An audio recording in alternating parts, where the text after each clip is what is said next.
Wisconsin lays claim to being America's dairyland, and Langlade County has been home to two major businesses that have impacted the state's dairy industry. It has worked to help dairy farmers market their products from the barn to the store or to home delivery. Langlade County was established in 1881, and its human population and dairy herd both increased in the early decades of its existence. In the 1920s and early 1930s, two major industries were established in Antigo that changed the way milk products were marketed. Kraft cheese came to Antigo in 1923, and the groundwork for the Antigo Milk Products Cooperative was established in 1929. In the late 1800s, white settlers came to this region, occupied by the Menominee and Ojibwe nations. They came because of the timber prospects. The saying goes, the plow follows the axe, and this held as the forests were cleared and farming took over. But some parts of Langlade County were better suited for agriculture than others. The geology of a region plays a role in how the land was used. During the most recent ice age, glaciers advanced through the northern and eastern parts of Langlade County, where they stopped, then receded. This took place about 15,000 years ago. Northern and western parts of the county contained terminal moraines and were not very suitable for agriculture, while the southern part was. Where the ice front retreated, a large outwash occurred, which became the Antigo Flats. Most of the early farming took place in the southern and western parts of the county. Here, the red demarcation is of the farthest advance of the ice front, and the faint yellow line outlines Langlade County. According to the 1930s census, 31% of the land in Langlade County was devoted to agriculture, compared to 62% for all of Wisconsin. In the early 20th century, most of the commercial milk went towards production of butter. Starting at about 1915, cheese production began to gain in importance, and by 1923, it was the most important dairy product in the county. Here is the good agricultural land in the early decades of the county, and it matches pretty closely to where the Antigo Flats and the glacier outwash had occurred. And this shows where the cheese factories were throughout the county. The red ones in 1928, the blue ones later on in 1936. And you can see that most of them are again in the Antigo Flats area and the area of the glacier outwash. Local creameries, which originally marketed butter, were the dominant product produced by local companies. But gradually cheese production took over, and here are some small local creameries that existed throughout the county. There were several of these. During the 19-teens and 1920s, the number of small local factories varied between 16 and 33. Total production rose from 500,000 to 3 million pounds of cheese annually. Some factories were privately owned, some were local co-ops, but all were basically neighborhood operations. Small local cheese producers would sell to local and some outside buyers. In 1923, the first major change in cheese production occurred. At the time, there were 31 small cheese factories in Langlade County. Kraft Cheese was a rapidly expanding company based in the Chicago area and specialized in processed cheese. Its founder, J.L. Kraft, had moved to the U.S. from his native Canada and became a cheese wholesaler and distributor. He brought his brothers into the business, and around the time of World War I, the company expanded as it developed methods for processing and preserving cheese. Kraft was looking to expand his cheese processing operation and chose to come to Antigo. He first purchased a small creamery. Then, as business grew, the Kraft Corporation took over a building of the Antigo Brewery, which had recently closed during Prohibition. Kraft eventually grew into one of the world's largest cheese producers. Kraft began purchasing milk through the county at prices slightly higher than what the small local creamery factories were offering. Within 2 years, it is estimated that about half the milk produced in the county went to Kraft. But Kraft created some concerns among farmers and local businessmen. They were concerned about a monopoly, and also the Antigo bankers became concerned because Kraft did its banking business with out-of-town banks rather than locally. The Kraft plant was a major consumer of local dairy products in the 1920s. This summarizes the impact of Kraft cheese on the dairy industry in Langlade County from the time of its establishment in 1923 until 1929, when local farmers considered alternatives for marketing their milk and got organized to do something about it. In 1928, a group of 5 local farmers looked into other possibilities for marketing their milk products. They visited a number of dairy businesses throughout the state. The Barron County Creamery Cooperative model looked very promising. It was a small but successful operation. The group of 5 Langlade County dairymen decided to use it as a model for establishing a co-op in Langlade County. County Agent John T. Omernick was instrumental in planning and organizing meetings of potential participants. The group approached the Agricultural College of the University of Wisconsin, which was initially skeptical about the possibilities of success, but was eventually convinced and decided to offer assistance. In January 1930, an organizational meeting was held, and the Antigo Milk Products Cooperative was officially formed. Initially, about 400 farmers agreed to contracts with the co-op. A board was established. It approached Land O'Lakes, a cooperative sales agency, for advice and the hope that they would be distributors for the co-op's milk products. Land O'Lakes was also initially skeptical about the co-op's success, but local businessmen lobbied the hesitant Land O'Lakes board, and the co-op gained support. Since about 75% of the milk produced in the county came from within 10 miles of Antigo, and Antigo had excellent rail and road connections, it made sense to house the co-op in Antigo. A plan for the plant was developed so that milk could be diverted to whatever products might be beneficial to the farmers the most.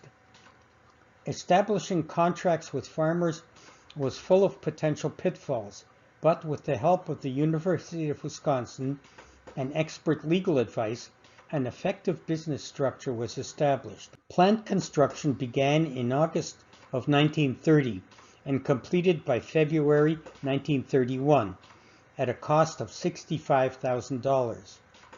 The first milk delivery was on March 30, 1931, with 20,000 pounds of milk.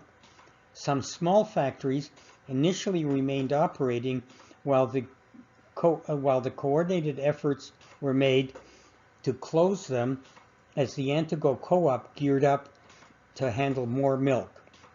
As small local factories were closed, The workers there were given priority in jobs at the co-op, but many chose to become milk haulers instead. The Antigo Milk Products Co-op built its own office building next to the plant, and today that building is the school administrative building. The Antigo Milk Products Cooperative was an outstanding organization, almost unprecedented in the Wisconsin dairy industry.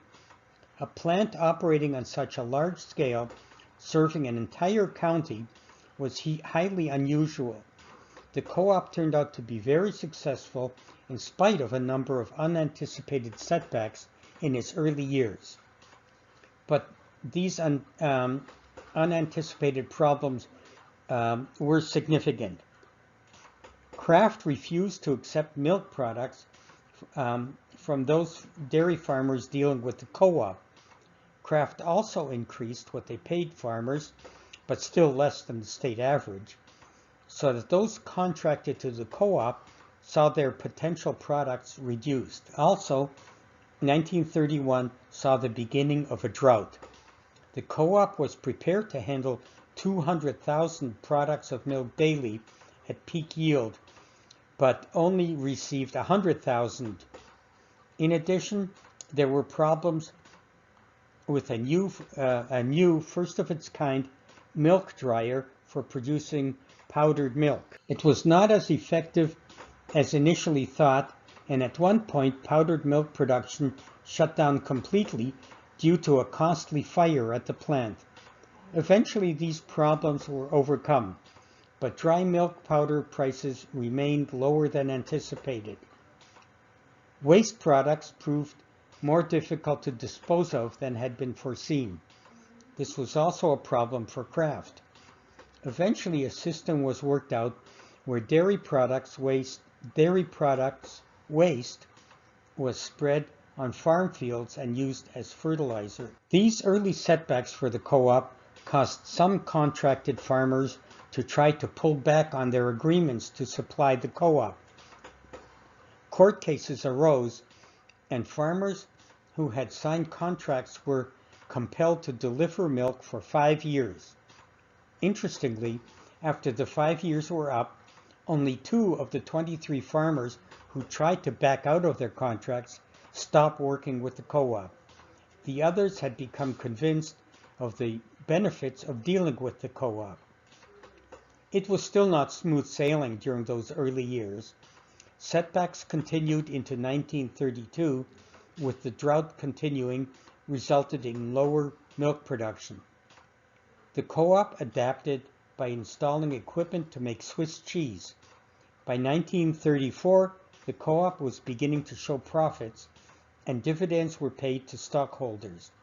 About 200 new patrons joined those already under contract. In 1935, a milk shortage in Chicago opened an opportunity for the co-op to temporarily ship milk to Chicago. Once the shortage had eased, the co-op was told it must meet Chicago Board of Health standards to continue sales. It was a profitable venue, and so the local farmers agreed to regulations for the maintenance of their herds and facilities. Two local farmers were trained by the Chicago Board of Health, and they taught others in the area on the necessary procedures involving brushing and clipping cattle, thoroughly cleaning and whitewashing the barns, lining barn floors, and improved washing and sterilizing of equipment for collecting and storing milk. Farmers had previously been reluctant to implement some of these changes when requested by Kraft, but the Chicago market was too lucrative to ignore, and so they agreed to meet Chicago Board of Health standards. Cleaning barns and taking care of their cattle. And the Antigo Co-op lab tested the quality of the milk. The Antigo Co-op milk was noted for its purity, as noted here in a Milwaukee Sentinel article from 1938. And the contract with Chicago Board of Health proved very lucrative as they were able to supply milk to school children for a milk program. Antigo Milk Products Co-op marketed its products throughout the eastern half of the United States. And the co-op continued to grow rapidly from its formation in 1931 until 1950. You can see that the number of farmers increased from initially 670 to 1,066, and milk production increased from 26,000 pounds of milk annually in 1931 to 2,740,000 pounds of milk by 1950.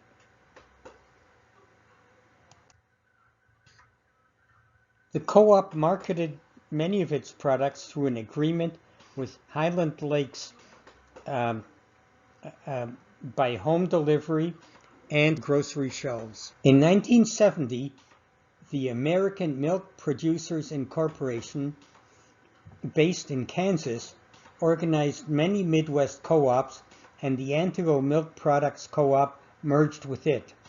The plant later was repurposed. The Antigo plant was later repurposed to produce whey and dog food and operated as Universal Foods until 1984. In 1985, the office building of the co-op was donated to the Antigo Unified School District, where it still serves as administrative headquarters.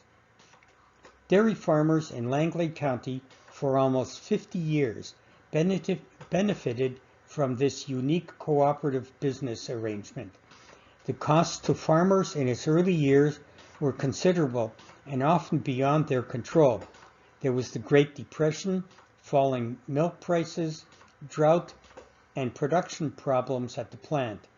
Still, within 5 years of its formation, the co-op was an unqualified success, and the Antigo Milk Products Cooperative served as an example of how farmers who often work individually could cooperate in order to gain better prices and expand their markets. For decades, the co-op was able to offer Langlade County farmers more for their milk than the state average. Their motto was, "By helping others, we can help ourselves."